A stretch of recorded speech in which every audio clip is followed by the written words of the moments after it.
The chairs were still empty when the music started. 2 white folding chairs, front row, center, marked with simple name cards, Mom and Dad. It wasn't some symbolic gesture. I had truly believed, down to the last breath before I walked the aisle, that they would come. My name is Leah, I was 33, and on that day I married the man I loved, surrounded by people who mattered. Or so I told myself. We had planned a modest ceremony. Backyard, string lights, a friend officiating. The kind of thing you do when you're not trying to impress, just honor something real. We didn't have a massive budget, but we made every detail ours. I handwrote each invitation. I baked the cupcakes myself. The dress was from an outlet store. Not that any of that mattered. My parents said they wouldn't come. A wedding is just a show, my dad scoffed. You're throwing money away. My mom was gentler, her usual role. You know how your father is. We just think eloping makes more sense. Maybe something small at City Hall? But their absence wasn't about money. It wasn't even about the wedding. It was about me. And I knew it. Still, I left the chairs. The first shock came not during the ceremony, but the next morning. I opened Facebook to a tagged photo, my parents at a brunch restaurant, grinning with champagne flutes in hand. The caption read, "Celebrating our brilliant Emily's big promotion. So proud of this girl." The timestamp? Same time as my ceremony. Same city. I didn't cry. That's the first lie people tell. That betrayal always triggers tears. No, my chest didn't heave. My eyes stayed dry. I stared at the photo, and something shifted. Not rage. Not even pain. Something quieter. Sharper. Something like calculation, because while everyone had been celebrating my joy, I'd been watching, cataloging, taking mental notes. Every silence. Every skipped call. Every excuse passed off as just being practical. My mother's soft, "We'll think about it," weeks before the RSVP deadline. My father's shrug, "We're not made of money." Then the brunch. It was all data now. And I've always been good at data. Here's something they never knew. I wasn't the desperate girl they raised. I had built something, on my own. A steady career in marketing. A savings account I never talked about. A support system I didn't owe to them. And beneath all the birthday cards they forgot and the holidays they skipped, I had quietly stopped needing their approval. What I hadn't done, until that moment, was admit it. Still, I had one more call to make. One last opening. One final attempt to give them a chance to explain. It went straight to voicemail. The second shift came later that week when I received an envelope with no return address. Inside, a folded letter, neatly typed. No greeting. No signature. Just one line, "We warned you not to waste your money." There was a receipt inside. A brunch bill. $294. Gratuity included. That's when I knew. This wasn't neglect. This was punishment. They weren't passive. They were precise. Most people wouldn't have seen it. Most people would have thought, "That's petty." But I'd been raised in this ecosystem. I knew the currency of humiliation when I saw it. The message wasn't the brunch, it was that they wanted me to know it was more important than me. But here's the thing, when you've spent your whole life trying to earn love, and one day you realize you never actually had it, you stop playing by the old rules. I didn't respond. I didn't post anything. I didn't call. But I made 3 quiet decisions. Point 1, I removed them from my emergency contact list at work. Point 2, I updated my will. Point 3, I began documenting. Not for revenge. Not yet. But for clarity. You don't realize what you're collecting until the pieces start forming a pattern. Point 2 weeks after the wedding, Emily called me for the first time in months. "Hey," she said, casually. "You looked really pretty. I saw the photos. Cute dress." I waited. She didn't mention Mom or Dad. She didn't apologize. Instead, she asked, "So, do you think you guys will do a honeymoon later? Like when you have more money?" I didn't answer. I let the silence stretch. Then she laughed, a little too hard. "Relax, Leah. You always take everything so seriously." It was then I realized, she knew. She knew they skipped. She knew it would hurt. And she still went to brunch. I remember thinking, in that moment, she doesn't just get away with it. She enjoys it, but I didn't confront her. Not yet. I asked about her job. She told me she might be getting a raise. I asked about her boyfriend. She told me he was about to propose. I asked nothing else. Just listened. Quietly. What she didn't know? That entire call was recorded. Not for evidence. For myself. Because even now, part of me didn't trust my own memory. I'd been gaslit too many times. 3 months passed. I didn't initiate contact. They didn't either. Then came Thanksgiving. Every year, my parents hosted. Every year, I brought the pie. Every year, Emily arrived late, in something tight and Expensive, and left with leftovers and compliments. This year, I didn't RSVP. 3 days before the holiday, my mom called. "I hope you're not still upset," she said, voice sugar sweet.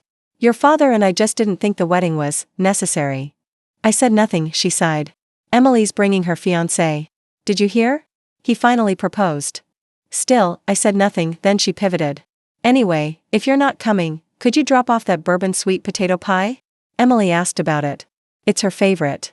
That's when it clicked. They hadn't just skipped my wedding, they were rewriting it.to them, it hadn't happened. It was a minor detail, not worth remembering. I said, "I don't bake anymore." She laughed, confused. "What?" I repeated, "I don't bake anymore." Click, a call ended. That was the first move. The second came 2 days later, when I declined Emily's Venmo request. $82.46. For what, she didn't say. Just labeled, shared family things. I blocked her. What they hadn't realized was that by not showing up, they'd finally taught me the most important lesson of all. They showed me exactly what I meant to them. Now, I would return the favor. The morning of Thanksgiving, I posted a photo. Not of food. Not of decorations. Of the 2 empty chairs from my wedding. Caption, "What you leave empty tells the truth louder than what you fill." I turned off comments, and I waited, because this wasn't the end, this was the opening move. Emily's voice always came with a smile built in. Even over the phone, you could hear it, casual, lilting, just enough breathiness to sound effortless. It was her signature, really, effortlessness. The kind that made other people bend around her needs without realizing they were being bent at all. We hadn't spoken since the post-wedding call where she asked about my honeymoon, and I recorded it for my own sanity. I told myself I wouldn't pick up next time she called. But I did. "Hey, big sis," she said. "So, funny story. You're gonna love this." She was engaged. Her boyfriend, Luke, had proposed last night. There was a beach, fairy lights, a photographer hidden in the dunes. The way she told it, it was practically cinematic. She didn't ask how I was. Didn't ask how married life was going. Just dropped the headline and waited for applause. I gave her what she wanted, a clipped, polite, "Congratulations." She paused, a beat too long, then launched into a speech I knew had been rehearsed. "We're thinking spring. Smallish but chic. Classy. You know mom's already sketching centerpiece ideas. She's so into it." It landed like a slap. My wedding? Too costly. Too pointless. Not worth attending. But for Emily? Pinterest boards, spreadsheets, color palettes. She kept talking. I stopped listening until she said, "I told mom we could ask you to help. Just a little. She thinks that'd be really meaningful." I froze. But my voice didn't shake. "You mean help, how?" "Oh, you know. You're good with planning. Budgets. Logistics. And, I mean, you make more than Luke, right?" That last part wasn't innocent. It wasn't even subtle. They didn't want my help. They wanted my wallet. I didn't answer right away. And silence makes Emily nervous. She filled it with sugar. "You've always been the dependable one. Mom says it all the time. You've got that strong backbone. And now that you're married, you're stable. I mean, you're lucky." There it was. Framed as a compliment. Weaponized. As a request. Disguised as love. I ended the call with a vague, "We'll see." She sounded thrilled. The next day, I got an email from my mother with a subject line that said, "Preliminary wedding budget." The exclamation point was a slapstick punch. Inside was a spreadsheet. Venue, $18,000. Catering, $12,000. Flowers, $4,500. My line was at the bottom, highlighted in soft yellow, "Leah, contribution TBD." I didn't reply. Instead, I opened a folder I had started in silence the day after my wedding. I called it History. In it, every Venmo transaction, every text where Emily asked to borrow until next Friday, every receipt where I'd spotted her rent or covered just this one flight when she couldn't afford the family trip. I'd kept it all. Not out of pettiness. Out of pattern recognition. It totaled $19,340 over the last 8 years, but that wasn't the reversal. The real shift happened when I looked closer at those old requests. One in particular stood out, dated 2 years ago. A $600 charge Emily claimed was for car repairs. I had transferred the money without asking, out of curiosity. I searched the mechanic listed in the note. It wasn't real, the name was fake. The address led to an empty lot in Nevada. She'd lied, she hadn't needed repairs. She hadn't even owned that car anymore. That money had gone somewhere else. And she'd never even tried to hide it. Because she never thought I'd look. The betrayal wasn't the money. It was the certainty in her deception. The confidence. That I would never question her. That I would always pay and forget. I sent no reply to the email. No comment on the spreadsheet. That weekend, I ran into an old friend from high school, Mara, someone I hadn't seen since graduation. She asked about the wedding. I gave her a measured summary. She hesitated, then said, "You know, I ran into your mom and Emily a few weeks ago. They mentioned you eloped." Eloped, that was the story now, not, Leah got married and we didn't show up. Not, we chose brunch over her wedding. Just erased. Rewritten, I didn't elope, I said. Flatly, Mara blinked. Sorry. That's what they told me. I didn't mean, it's fine, I said. But it wasn't. It was strategic. This was no miscommunication. It was a narrative reset. To them, if it wasn't acknowledged, it didn't happen. Or at least, not in any way that required them. To feel guilt, that night, I uploaded every receipt, message, and record into cloud storage. Password protected. Backed up in 3 places. I didn't know yet what I'd do with it. But I knew I wasn't imagining the shape of the war being waged, and then came the text. From Emily, "Hey. Mom said you didn't respond. Can you help with the down payment for the venue? Just to lock it in. It's $6,000. We'd owe you forever." I stared at it. The wording was almost elegant, down payment. Not total cost. We'd owe you forever. It was a phrase that sounded generous, but held no contract. No repayment. No accountability. I didn't answer. 5 minutes later, another ping. Also, "Can I borrow your white dress from the engagement party? It's so flattering. Luke loves it." That dress had been for my rehearsal dinner. The one they didn't attend. The one they said was excessive. I'd bought it with my own money, months in advance, and kept the tag on until the night before. I almost didn't wear it. But my best friend talked me into it, and now Emily wanted it. Not just the money, but the memory. The meaning. I replied. With 2 words, not available. She sent back a single emoji, and then nothing until the next morning, when my mother called. Her voice was thinner than usual. She sounded tentative. "I think Emily was just excited," she began. "You know how emotional these things are." I waited. "She didn't mean to pressure you. And your father and I, we've always been proud of your independence." There it was, the compliment trap. Pride, in this family, was code for distance. It meant, "You're fine without us, so we don't owe you anything." "I won't be contributing," I said clearly. "To the wedding? Or anything else?" A pause. "Well," she said carefully, "Emily would have done it for you. But she didn't. She went to brunch. She let them say I eloped. She lied for $600 and never blinked." I hung up without saying goodbye, because silence, I had learned, was not weakness. It was the beginning of strategy. The email came on a Thursday at 8:12 a.m. Subject line, "Follow up on the venue." I hadn't opened it yet, but I already knew what it would say. There had been a shift in my mother's tone lately. Less maternal, more managerial. The kind of energy you'd use when reminding a colleague about a shared deadline. They're trying to ignore. I waited until after my first meeting to read it. Inside was a Google Sheets link and a single line, "We're so excited. Just need a little support from you to move forward." The spreadsheet was color-coded. Blue for confirmed vendors. Green for estimated costs. Red for pending. My name sat beside 3 of those red boxes. Photographer, $3,000. Florals, $2,800. Officiant, $1,200. Each marked, suggested, Leah. No one had asked me. No one had even spoken to me directly. I closed the document without responding. 3 hours later, a text from Emily. "Hey, did Mom send the link? We're thinking you could help with just 1 or 2 of the things on there. Whatever feels right. No pressure." The emoji felt like a punch, and then, less than 60 seconds later, a follow-up. "Also, thank you. Seriously. This means the world to us." She was thanking me before I'd even said yes, because in her mind, I already had. I replied, "I won't be contributing." Nothing else. No explanation. No apology. No space for debate. I expected silence. What I got was war. The first missile came from my father that evening. A rare direct message, "We're disappointed. This isn't how family behaves."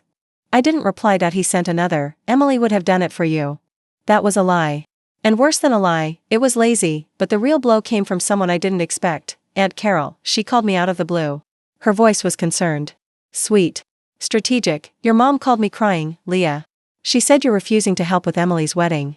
Is everything okay?" Aunt Carol had always stayed on the edges of family politics. She prided herself on being neutral. But now she was making her move. "Mom and Dad didn't help with mine," I said calmly. There was a pause. Then she laughed. "Oh, sweetie. That was different." I wanted to ask how, exactly, it had been different. But I already knew the answer, because, in their minds, my wedding hadn't really happened. It hadn't mattered. It hadn't counted. So I asked instead, "Did they tell you what they were doing the day I got married?" Silence. Then a slow, careful, no, they were at brunch. Celebrating Emily's promotion. Aunt Carol didn't respond. I didn't wait, I have to go, I said, but before I could hang up, she whispered, Leah, this is going to follow you. I almost laughed. As if reputation was my currency. As if I hadn't spent 33 years being the overlooked one. The responsible one. The invisible asset. They thought I was afraid of burning bridges, they didn't realize they'd already lit the match. The next message came from Emily, not through text. Through Instagram. A story, posted publicly. A quote. In elegant cursive, it's always the ones you love most who hurt you deepest. Underneath, a photo of her engagement ring. The implication was clear, she was playing the victim, framing herself as abandoned, and the comments poured in, you deserve the best day, no matter what. Let the toxic ones go. Proud of you. For choosing peace. It wasn't just a post. It was a performance. One crafted for sympathy, designed to isolate, but what she didn't know, what none of them knew, was that I had kept everything, every transfer. Every message. Every passive-aggressive note. I didn't share them. Not yet, because I was waiting, not for their approval, for their collapse. The next day, I got a phone call from a blocked number. I let it go to voicemail. It was my father, his voice was tight. Tired, this is embarrassing, Leah. Your mother is ashamed. Emily is heartbroken. You need to fix this. There was no trace of love. No curiosity about why I'd said no. Only assumption. Demand. Entitlement. I played the message. Twice. Then deleted it, but that night, as I was cleaning out old files on my laptop, I stumbled onto a document I hadn't seen in years. An email from Emily. Sent 7 years ago. Subject, do not forward. In it, she vented about our parents. Called them manipulative, emotionally clueless, obsessed with appearances. Said she felt trapped by their expectations, she had begged me not to tell anyone, and I hadn't. I'd protected her even then, even when she lied to me. Took from me. Rewrote my story. That night, I didn't sleep. Not because I was upset, because I was done, not defeated. Just finished. I didn't respond to any of their messages, but I did something better. I went to the wedding website Emily had set up. It was public. A registry. A photo gallery. A story of 2 families coming together. I screenshotted it all, then I drafted my own message. It was only 5 words. A text to my mother, you chose your favorite. Keep her. And then I blocked the number. I didn't cry. I didn't second guess, because silence is only cowardice when it hides fear. When it's built on facts, silence becomes armor, and I was fully armored now. I hadn't planned on collecting evidence. I'm not a lawyer. I'm not some revenge-plotting heroine in a movie. But when you've spent your life being the responsible one, you tend to keep records. Not out of malice. Out of habit. So when I sat down at my laptop that Friday night, I opened my bank app and typed Emily into the memo search bar. Just curiosity. Just a glance. 27 transfers. 8 years. Groceries. Rent. Emergency vet bill. Surprise dental surgery. Luke lost his job again. It added up slowly at first, and then suddenly. $19,340. I opened a blank document. And started pasting screenshots. A receipt from the time she forgot her credit card in Miami. The airline e-ticket I bought when she said she couldn't afford to fly home for Christmas. The cell phone plan she'd been on for 4 years, under my name, auto-paid monthly. I had asked her to transfer it to her own account 3 times. She hadn't. I added it all. Then, without emotion, I attached the file and sent it to 3 emails, Mom, Dad, Emily, subject line, you asked. I thought that would be the end of it. A silent message. A drawn line. But I had underestimated the desperation of people who believe entitlement is a birthright. Within an hour, my phone rang. Mom. I let it go to voicemail. Leah. Sweetheart, this isn't who you are. We've always admired how generous you are. You know Emily's struggling. This isn't about money. It's about family. The voice was trembling. Measured. Practiced. I played it twice, then Emily called. I didn't pick up. 30 minutes later, she posted on Facebook, sometimes the ones closest to you are the ones who break you hardest. Trying to stay strong. One day at a time. There was no mention of names. No mention of money. Just curated pain and vague betrayal, and the comments rolled in, I'm so sorry, Em. You don't deserve this. We love you. You're the strongest woman I know. I watched it unfold like a campaign. She was controlling the narrative. Not challenging me directly, too risky. She knew I had proof. Instead, she was poisoning the well. I started getting texts from people I hadn't spoken to in years. Is everything okay with your sister? I heard there's been some drama. Your mom's worried sick. Maybe talk to her? They weren't questions. They were accusations wrapped in concern. I stayed quiet. I let them talk, but what they Didn't know, what not even Emily knew, was that I had one more file years ago. She'd borrowed my tablet on a weekend trip. Logged into her email and forgotten to log out. I had found it by accident. I never opened it. Never read anything. But I remembered the password she used. Now, curiosity wasn't innocent. It was surgical. I logged in. The inbox was clean. Predictable. But in the archives, buried in a folder marked Notes to Self, I found something else. Drafts she wrote, letters she never sent. Point 1 stood out. Dated 6 months ago. A full breakdown of how to convince L to co-pay the wedding. Scripted lines. Projected emotional responses. A list titled Guilt Buttons. One bullet point read, she still wants mom's approval. Use that. Another. Mention childhood stuff. Make her feel like the big sister again. It wasn't emotional. It was tactical. I didn't copy it. I didn't forward it. I didn't need to. I logged out. Closed the tab. Sat very still, because this wasn't just favoritism, this was orchestration. Later that night, Dad called. I picked up. You're overreacting, he said. No hello. No pause. I'm not reacting, I said. This is what families do, he continued. Support each other. You mean obey? A sharp silence, then he said something that stripped the last thread of civility between us. We made sacrifices for you. It wasn't a plea. It was a ledger. A claim. Like everything they had ever done was an investment, and I was now defaulting on the debt. What sacrifices? I asked, flat. Another silence. College, he said finally. I had 3 jobs, I reminded him. You paid for books 1 semester. After I begged. We gave you stability. No, I said. You gave Emily stability. You gave me standards.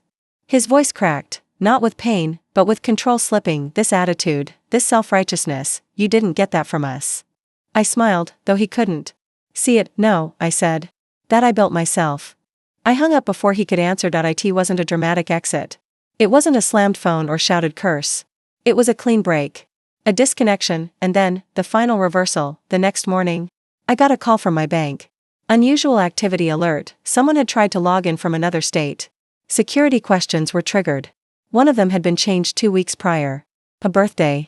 Not mine. Emily's. I had mentioned it once, in passing. How I used her birthday as a pin for a backup account. Years ago. A throwaway line, she remembered. She tried. I froze the account. Changed every password. Set up 2-factor authentication across everything, and then I sent one final email. To all 3 of them. Subject, access denied. No body.no explanation, because when people treat you like a tool, they don't expect you to hold the blueprint, but I had it now, and I was no longer in construction. I was demolition. It started with a call from HR, not a warning. Not an accusation. Just a message that my manager, Claire, wanted to touch base. I walked into her office and saw it instantly, the expression that said she didn't know whether this was going to be a professional conversation or a personal one. Claire was the kind of boss who respected boundaries, but this wasn't about boundaries. This was about intrusion. She gestured for me to sit. Leah, she began, I want you to know I don't take this lightly. But I got a call yesterday. I stayed still. It was your father. He said he was concerned about your well-being. That there's been some erratic behavior. Financial stress. Emotional instability. He asked if we could keep an eye on you. I didn't react. Not a blink. Claire watched me carefully, waiting for my reaction. I told him he was completely out of line, she continued. But I wanted you to hear it from me. I nodded. My voice didn't waver. Thank you for telling me. But inside, the quiet rage was already organizing itself. This wasn't just overreach. This was assault. A calculated move to control the only space they couldn't touch, my career, and it wasn't clumsy. It was targeted. They knew what mattered to me. They knew where I'd built my value. And now, having failed to shame me into submission through guilt, they were shifting tactics. Destroy the foundation. Cut off the legs. Make her doubt her stability. It was classic. Claire leaned forward. Do you want us to document it formally? If he tries again, no, I said. Not yet. But I'd like you to keep a record. She nodded once, slow and certain. Done. I walked out of the office calm, composed. I didn't call anyone. I didn't confront anyone, but that night, I opened my email and found the contact info of a lawyer I'd met at a networking event last year. Family disputes, financial manipulation, reputational protection. I didn't call her. I just saved her number. Labeled it, emergency. And then I waited, because this wasn't over. 3 days later, Emily posted another Instagram story. A mirror selfie, tear-streaked makeup. Caption, when the people you thought would protect you become the ones who hurt you most. The comment section was full of sympathy. 1 caught my eye. Family doesn't have to mean control. Proud. Of you for standing strong. Liked by, Mom, liked by, Dad. It wasn't subtle anymore, they were building a case in the court of public opinion. Constructing a version of events where I was the villain. The cold-hearted sister. The bitter daughter. The one who ruined the fairy tale. What they didn't realize is that I don't play defense. I logged into my private account, one I hadn't used in years. No followers, no name attached. Just a quiet archive of screenshots, timestamps, financial breakdowns. I uploaded one file, the full itemized record of everything I'd paid for Emily over the last decade. $19,340. No caption. No context. Just facts. I didn't send it. I didn't post it. I just kept it ready, and then, the second ambush came. It was a message from a former college professor, someone I'd kept in touch with casually over the years. He was on the board of a professional development fellowship I'd been nominated for. Hey Leah, just checking in. I heard from your mom. She said you're going through a hard time and might need space. Just wanted to see if you're okay. To be considered this round. The air left my lungs in one slow exhale. They were reaching into spaces I hadn't even remembered they had access to. Digging into circles beyond the obvious. Framing concern as a tool of discredit. I replied, thank you for checking in. I'm in a great place. No space needed. And any rumors suggesting otherwise are fiction. Feel free to consider me fully. He wrote back almost immediately, I figured. Just wanted to be sure. Let me know if you want me to send a note to the board. I paused, then replied, not yet. But please keep any further messages from my family. They don't speak for me. Done. By the end of the week, 3 more subtle messages trickled in. Distant relatives. Old neighbors. One even from a parent of an ex-boyfriend, all saying the same thing, your mom's worried. Your sister's under so much stress. It's just money. The language was never angry. It was always coded in concern. But I recognized the tactic now. Repetition. Erosion.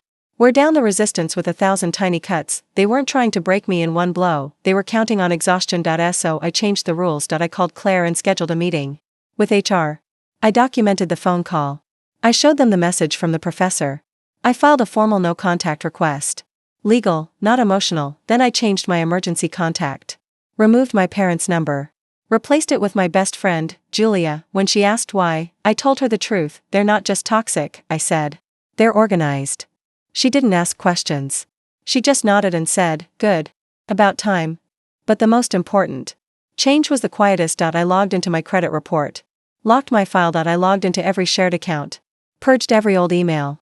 Scrubbed every forgotten link. I wasn't just defending myself anymore. I was sealing the perimeter, because they hadn't just drawn first blood. They'd underestimated the one thing I'd been silently building for years, not distance, not boundaries, independence, and now, it wasn't theoretical. It was tactical. Legal. Documented. I was no longer the daughter holding things together. I was the firewall. The silence didn't feel like peace. Not at first, when I blocked their numbers, secured my accounts, and shut down the channels they'd used to reach me. I thought the quiet would feel like oxygen. But it was dense. Heavy. Like fog you walk through expecting sunlight, but all you find is stillness. It lasted 6 days. No texts. No voice emails. No Instagram stories. No flying monkeys disguised as concerned relatives. It felt like a ceasefire. But I knew better. I hadn't won anything. They were just regrouping. I spent the first weekend organizing.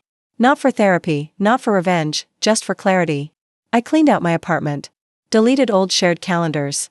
Cleared out my guest room closet, which still held a box Emily had left behind after college. I opened it. Inside, old textbooks, a scarf I hadn't seen in years, a birthday card from our mother to her, signed, to my brightest light. And, tucked inside a planner, a folded note I recognized instantly, my handwriting. It was from when she was 21. I'd written it during one of her breakdowns, back when I still believed I could protect her. I told her she was strong, worthy, loved. I told her she could count on me. She had, until I stopped being useful. I burned it, and that's when the first crack appeared. An unknown number texted me. It was Emily. The message was short, you win. The wedding's off. Hope you're happy. No punctuation. No emoji. Just flat, declarative blame. I didn't respond, but I read it again and again, not because I doubted my decision, but because something about it was off. She wouldn't cancel. The wedding, not Emily. Not the one who lived for validation, applause, spectacle. So I checked the wedding website, still active, still taking RSVPs, still linking to the gift registry. I clicked on the guest book. A new entry from our cousin Megan. Can't wait to celebrate your big day. Posted 3 hours after Emily claimed it was cancelled. She was lying. Obviously, but not to manipulate me. Not directly, she was testing for cracks. Probing for guilt. Seeing if the idea of a ruined wedding would trigger a backpedal. It didn't. I turned my phone off. The next day, another message, this time from Mom. Voicemail. Her voice was soft. Strained. I don't know what's happened to you, she whispered. You used to be so loving. So dependable. Your sister's not eating. She cries every night. Your father, he's so tense he's barely sleeping. I'm scared, Leah. You've never been cruel before. Please, call me back. We can fix this. I listened to it once, then a second time. On the third, I paused at the phrase, you used to be so loving. Not, you are. Not, we love you. Just a memory of usefulness, withheld now that I'd become inconvenient, but the real fracture was deeper, because I realized, listening to her voice, there was no shock. No confusion. Just strategy. She wasn't pleading because she was hurting, she was negotiating. She knew the guilt wasn't working. So she shifted tactics, pain. Soft weaponry.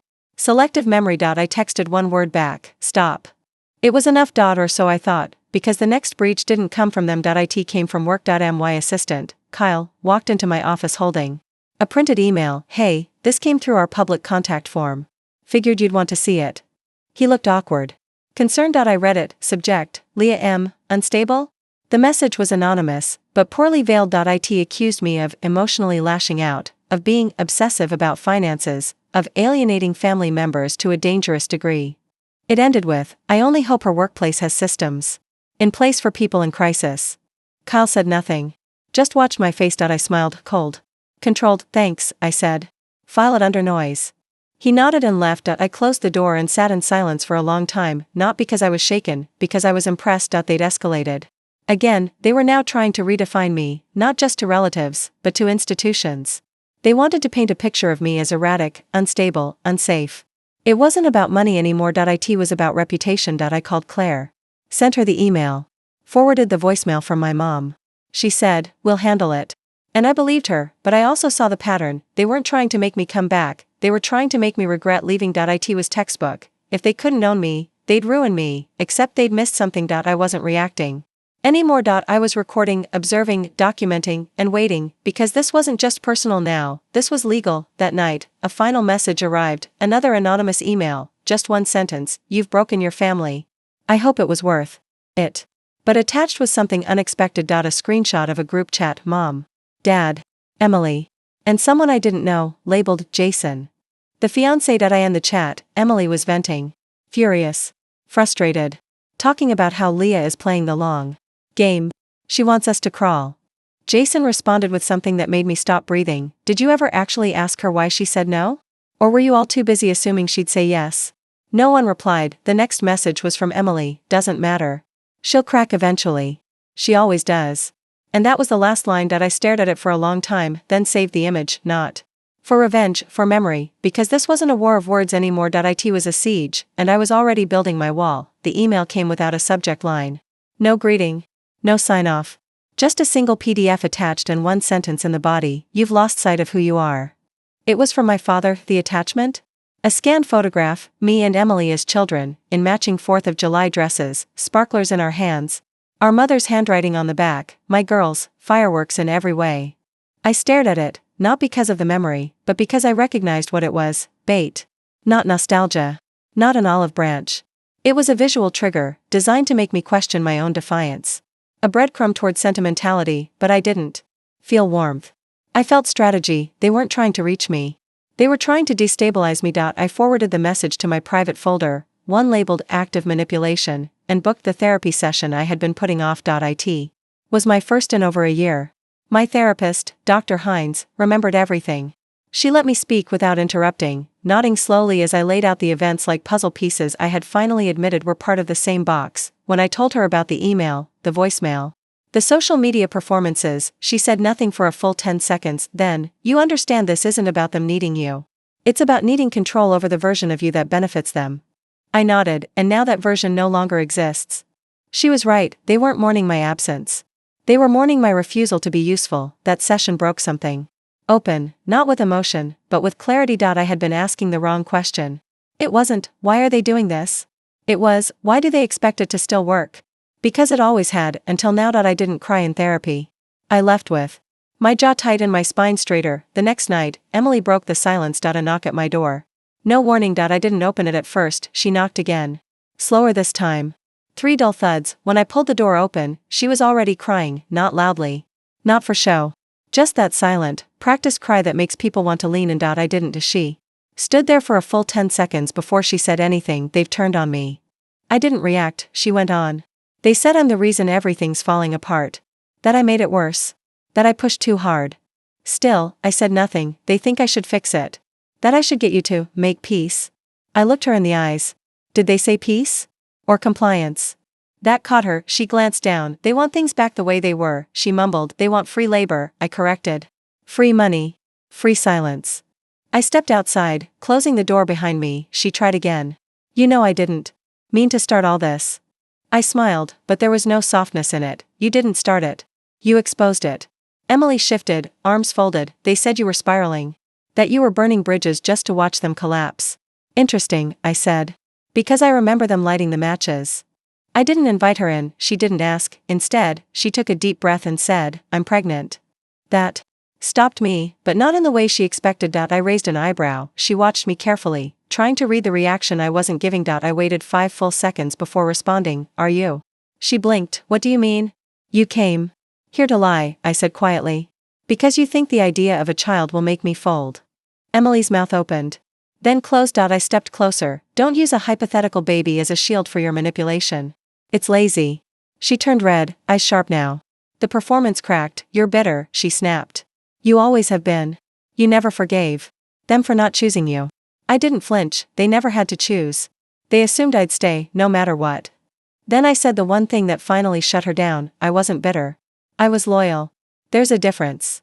She opened her mouth, but the tears weren't coming anymore. The mask had slipped. The real Emily stood in front of me now, resentful, entitled, unprepared for resistance. I hope, I said calmly, that one day you find out what it feels like to be used and discarded by the people you protected. She whispered, you sound just like Dad. No, I said. He manipulates with control. I use truth. And I turned back toward the door. Before I shut it, she muttered, they'll never forgive you. I paused, then it's mutual. Click. Inside, the apartment was quiet. Warm. Untouched by their storm. I sat down at my desk and pulled up the group chat screenshot Jason had accidentally leaked. Then I opened a new document and typed the title, Statement of Record. It wasn't a threat. It was insurance, because they thought silence meant surrender, but in my case, silence meant documentation, and now, I was ready to speak. They insisted on meeting in person. Mom phrased it as a conversation, just to clear the air, she'd said in her voicemail, her voice trembling in that carefully controlled way of hers. She asked that I come to the house. The same house they hadn't left to attend my wedding. I said nothing for 2 days, then I replied, 1 hour. No surprises. When I pulled up to their driveway, I already knew Emily would be there. No surprises was a boundary they never planned to honor. The porch light was on. The front door cracked open. A gesture that used to mean welcome. I knocked anyway. Inside, they were already assembled, Mom and Dad on the couch, Emily seated on the armrest like a crown on top of their control. Their formation wasn't casual. It was structured. Strategic. Leah, Mom said, rising like this was an embrace waiting to happen. I didn't move. I'm not here to be guilt, I said. I'm here to be clear. Dad's jaw tightened. Then sit. And let's talk like adults. I remained standing. You've embarrassed this family, he said. You've turned a private disagreement into a campaign. Emily crossed her arms. You made me look like a fraud. I tilted my head. You mean by not funding your wedding? Or by not confirming your fake pregnancy? She flinched. A beat too long. That beat was everything. You think you know everything. She spat. But you don't understand what it's like, being expected to live up to your own lies? I finished. Because I've been expected to live up to everyone else's my whole life. You're bitter, Mom said, voice trembling with faux concern. This isn't you. No, I said. This is the version of me you don't get to script. Dad slammed his palm on the coffee table. You think cutting us off makes you powerful? You're ungrateful. We raised you. We gave you everything. I pulled my phone from my pocket. Tapped the screen once. The document appeared. Digital. Precise. I turned the screen to them. A spreadsheet. Every dollar. Every receipt. Every Venmo transfer. A full accounting of 10 years worth of Leah's financial backup. $19,340. Not including interest. I never asked for anything back, I said. But you will never again call me ungrateful. Emily sneered. You tracked all of that? You're so obsessed. No, I said. I'm just done being erased. Mom's voice cracked. We've always supported you, really? I asked. Then where were you the day I got married? The room went silent. It didn't last. Emily rose from the couch, her tone rising. This is about that? You're holding a grudge because they didn't attend your backyard wedding? Are you serious? You posted a photo from brunch that day. I said. Tagged them. Captioned it, grateful for family. I didn't mean, you meant it, I said. You meant every carefully chosen omission. Every moment of silence. Every pivot when someone asked where they were. Dad stood. Enough. You made your choice, I said. Now I'm making mine. I turned to leave, but Emily wasn't finished. You know why they always chose me, she hissed. I stopped, because I wasn't exhausting. Because I didn't make everything into a crusade. Because I didn't need a therapist to tell me how to function. Her voice rose into a shout. You think you're stronger than us? You're pathetic. You walked away because you were afraid we'd never change. You know what? We haven't. Finally, the truth. I looked at her, really looked, and I felt nothing, not anger. Not grief. Not betrayal, just freedom. Then I made the right decision, I said. Because you just proved I was never part of this family. I was its resource. Dad stepped forward. If you leave now, don't come back. I smiled. That's the first honest offer I've ever gotten from you. I walked out. The door clicked shut behind me. No one followed. I reached my car. Phone buzzed. A message from Julia. You okay? I replied, I'm done. Not with them, with performing for their approval. That night, I forwarded everything, the spreadsheet, the group chat screenshots, the anonymous email, to my lawyer's inbox. No caption. No threat, just the facts, and the knowledge that the version of Leah they had controlled no longer existed, only the real one remained. I didn't expect to feel anything when I stepped off the plane. No excitement. No relief. Just displacement, a long-needed detachment from a past that felt more like an anchor than anything else. My new city's skyline appeared in the morning light, and for the first time, I realized I wasn't searching for a home. I was building one. Since I last closed that door, exactly 1 year has passed. I've moved into an apartment with large windows, painted every wall, and filled it with only what I chose. I got a promotion at work, not because I'm better, but because I learned to stand firm, to defend my boundaries. Claire still stands by me. HR still supports me. The crisis they created only proved my resilience. I made friends who don't ask for favors, they offer friendship. A partner who never hides his affection behind expectations. Conversations now start with, how are you, not, what can you do for us? On my nightstand sits a frame, a photo from my wedding, my husband's hand in mine, 2 empty chairs blurred behind us. It's almost cathartic now. It's not proof of loss. It's proof of survival, but healing wasn't the final act. It was the setup. The real liberation came when I realized I wasn't running from them. I was reclaiming myself. I'm not defined by the obligations they placed on me, or the guilt they tried to pawn off as love. I'm not the dutiful daughter, the checkbook, the bridge between everyone else's expectations. I'm Leah, first, last, and always. If they show up today at my door, I won't answer. If they call my boss again, he's ready. My lawyer stands by silently. And me? I stand by myself. Lesson for you: we grow up thinking family is unconditional, that our worth is inherent in the roles we play for them. But when those roles cost our peace, our dignity, our life, it's not love. It's obligation. And obligation is not worth the price of your self-respect. Saying no doesn't make you selfish, it makes you sovereign. Drawing boundaries isn't rejection, it's radical self-care. To apply this in your life, start small. Notice when someone demands your time, money, or energy without offering respect or gratitude. Quietly assess, is this love? Or is it leverage? If it leans toward leverage, step back. Document it. Talk it out. Seek allies, friends, mentors, professionals. You don't owe explanations. You owe yourself clarity, protection, liberation. For me, walking away wasn't the end. It was the beginning of a life I designed, rooted in authenticity, autonomy, and real love. Reclaiming your power isn't dramatic. It's necessary. And it's your right. If this story sparked something in you, if you've ever felt unseen, used, or controlled, subscribe to follow more journeys of truth-telling, self-empowerment, and standing strong when the world expects you to shrink. Your voice matters. Your boundaries matter. Your story matters. Let's keep building the courage to choose ourselves, together.